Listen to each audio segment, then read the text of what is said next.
Welcome to the Martin Bailey Photography Podcast. It's July 29, 2021, and this is episode 747. Today we're going to take some time to think about the moral dilemma of killing insects for photographs. This can be a very polarizing subject, and I know that many people have strong feelings against killing insects for photographs. I personally hadn't killed an insect for a photograph until 2 days ago, and this came after a conversation with a good friend of mine about this subject that kind of helped me to understand my own position on this complicated subject. I'm still very much undecided about my stance, but I figured that this was as good a time as any to talk about this, and I'm also interested to hear your thoughts on this as well. As this can be controversial, if you can feel a flame war coming on, I ask of you 3 things. The first is to hear me out. Listen or read this entire post before commenting.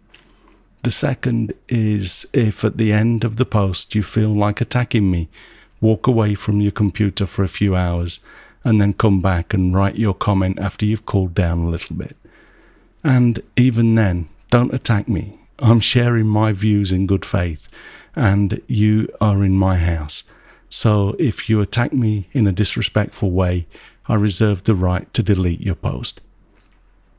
I'm fine with you sharing alternative views, but do it with respect or you'll be wasting your time. The third thing that I ask is, if you are posting as a visitor, please give your real name when commenting. If you comment anonymously, the chances are I'll just delete your comment. So here's how I feel about killing insects for photos. I've been photographing insects for many years now, not often, but I've been doing it for probably around 20 years now. I have mostly photographed live insects in the wild, and occasionally tried to photograph live insects at high magnification and generally failed. They move around too much, making focus stacking pretty much impossible, so the results are generally not what I want. For many years, I've felt that I would not kill an insect just for a photo. There was and still is a bit of a moral dilemma behind this decision, but in addition to that, I actually didn't think I could physically kill an insect. But hypocrisy kicks in here when I say that in some ways it's the size of the insect that concerns me. If I think about it, I will slap a mosquito on my arm, which generally results in its demise. We have these annoying little tiny flies that appear from nowhere in the summer and walk across my laptop screen. These generally also find themselves stuck to my thumb, then scraped onto a piece of waste paper or tissue in our waste paper basket. So I won't kill an insect for my photography, my love and passion and profession, but I will kill one for trespassing in my apartment. That is completely hypocritical.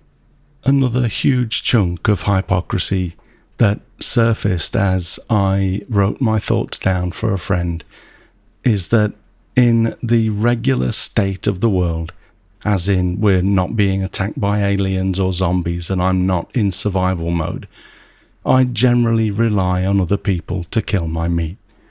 I don't eat meat or fish every day, but when I do, the weight of killing and preparing that meat falls on someone else's shoulders. I can and have plucked chickens and skinned rabbits, and I'm fine with gutting a fish. Come to think of it, I've killed a few fish too when I was a boy. Caught with a fishing rod from a holiday town pier and eaten that morning for breakfast. The rabbits and chickens, though, were killed by someone else. Now, going back to the aliens and zombies scenario, if we were in a life or death situation and my survival depended on killing an animal, I probably could, but I would not find it easy. My friend and I agreed that killing for sport is not something that we agree with, but if the animal is going to be eaten without waste, then it's more acceptable, in my opinion. I realise that there are vegetarians or vegans listening with other views, and I apologise if this offends you. But I need to get this out as we work our way back to the topic of killing insects for photographs, which I'll try to do now. So, I realise that I'm completely hypocritical when it comes to my own stance on not killing insects for photos, yet I will squish a mozzie or fly for no greater crime than sucking my blood or walking across my computer screen. I generally don't kill spiders in the house, though larger spiders that make me or my wife uncomfortable generally get ushered outside. It's actually rare for us to get common house flies in our apartment because we have mosquito screens on all of our windows and we don't leave the doors open unattended. But a few nights ago, there was a fly sitting on our bedroom floor when I went in to turn the air conditioning on. It was probably on the floor to keep cool, but it flew up and over onto our curtain as I walked closer. Having already thought a lot about this recently, I grabbed a jar that I just happened to have put aside and caught the fly. Before we talk about the fate of this particular fly, I should tell you that no housefly has ever gotten out of my apartment in the past unless they flew out before being noticed. As a general rule, if a fly comes into our apartment, it will either be swatted or sprayed, but its exit mechanism is generally via the trash. So here again, I found myself in a hypocritical dilemma, but figured if this animal was going to die, is it really wrong for me to benefit from its demise? Am I any more guilty for killing it and taking its photo than I would be for killing it and sticking it in the trash can? As I mentioned earlier, I'm not really okay with hunting for sport or fun. But if the animal will be eaten without waste, then I have no problems with that. By photographing the fly, surely I'm making more use of it than I do by simply disposing of it. This was the thought process over a relatively long time recently that resulted in the fly from my bedroom sitting in a jam jar in my studio. Initially, I thought I'd just leave it in the jar for the night. But then I started to thinking that would stress the fly. I know this might also sound hypocritical as I decided to kill it, but I did not want to cause it any unnecessary stress. This, by the way, is why I don't really agree with putting insects in the fridge to slow them down enough to photograph them, or using chemicals to put them to sleep, for example. If we're going to cause them physical discomfort, we've already crossed the line. I did cross the line with the fly. I said a few words of apology with my hands together for what it's worth, and then opened the jar and poured in around 1 centimetre of pure alcohol mixed with 10% water.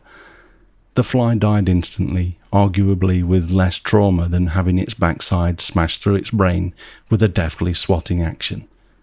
So I'd done it. I'd killed a fly and I was going to photograph it the next day. I didn't feel 100% okay with this. I woke up early the next morning with a pang of guilt. But I went on to photograph the fly over a few days, and I can live with my decision. But this doesn't necessarily mean that I'm now going to become a mass murderer. At this point, my thought process is unchanged in that either I or my wife would have killed that insect anyway.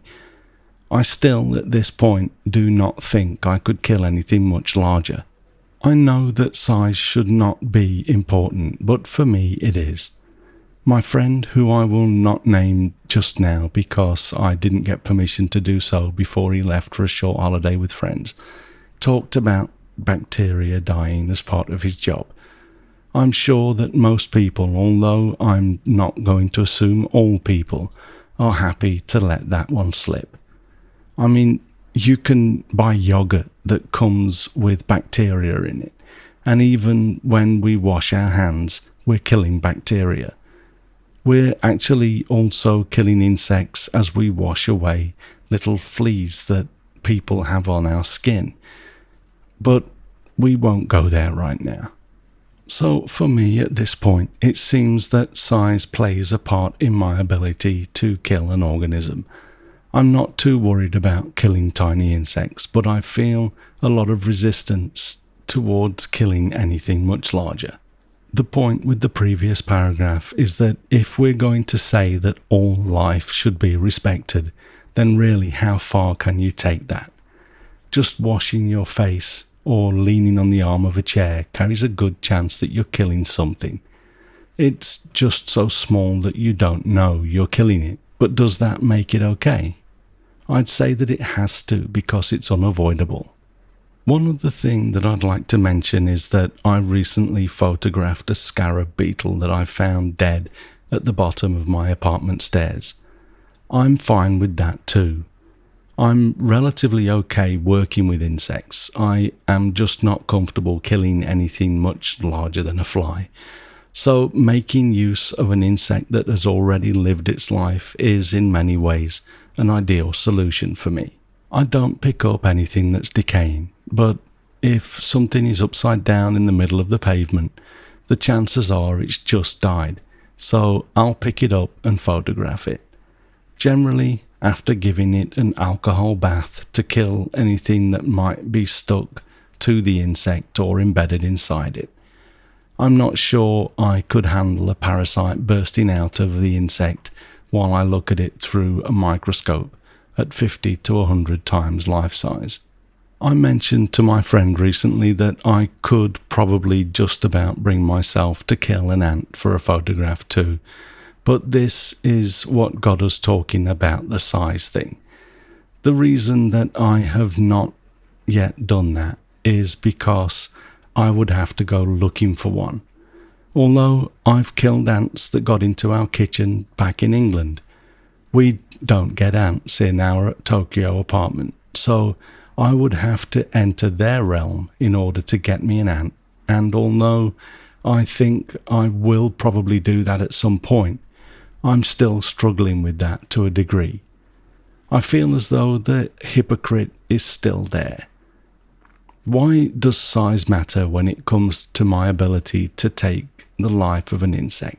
Come to think of it, when I see the number of insects stuck to the front of my car after a summer drive, even killing larger insects is not necessarily something I've never done, but there is the problem of intention. I don't drive my car with the intention of killing insects, and for numerous reasons, I wish I could avoid it.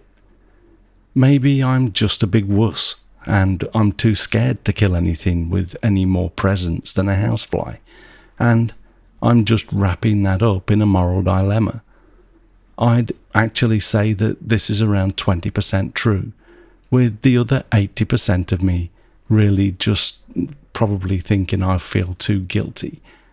For the time being, I'll be patient and continue to wait until I find dead specimens of larger insects.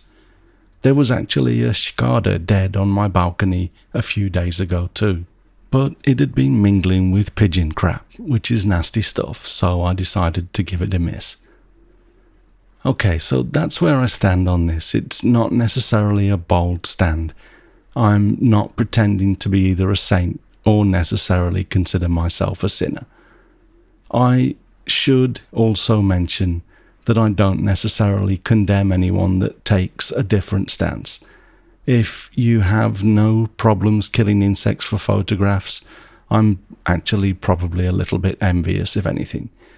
There's that 20% wuss coming out again. And if you strongly believe that we should not kill insects for photographs, I do get that too. But having just euthanized a housefly, I'd be hypocritical to pretend that I'm completely on your side of the fence. I would like to hear your views, hopefully from both sides of the fence, or even if you're like me, sitting mostly on the fence. Once again, please don't blindly attack me. Even if you have strong views on this, relay them calmly in the comments on the blog post at mbp.ac/747 and give your name. I don't like talking to anonymous people. You know my name, please use yours. And if you want to say something that can't be associated with your name, or if leaving your name annoys you, then just close your browser and walk away, or you'll be wasting your time, as I will delete your comment. In the next episode, I'll talk about some of the methods I used to prepare the housefly to photograph and share some of the photographs. We're talking housefly at between 50 and 100 times magnification, so if you think that might disturb you, you might want to skip next week. Personally, I think the shots are beautiful, but then I might be a bit weird in that respect. I'm sure you'll decide for yourself. Thanks for listening today. If you enjoy this podcast, please share a link with your friends. Subscribe in iTunes or your favorite podcast program to ensure uninterrupted delivery. If you have a moment to rate the podcast or leave us a review in iTunes, that helps to keep us relevant in the huge number of podcasts out there now. You can find me on Instagram, Facebook, Twitter and LinkedIn, and links to everything that I'm up to are at martinbaileyphotography.com, so do drop by and take a look. I'll be back in a few days with another episode, but in the meantime you take care and have a great week, whatever you're doing. Bye bye.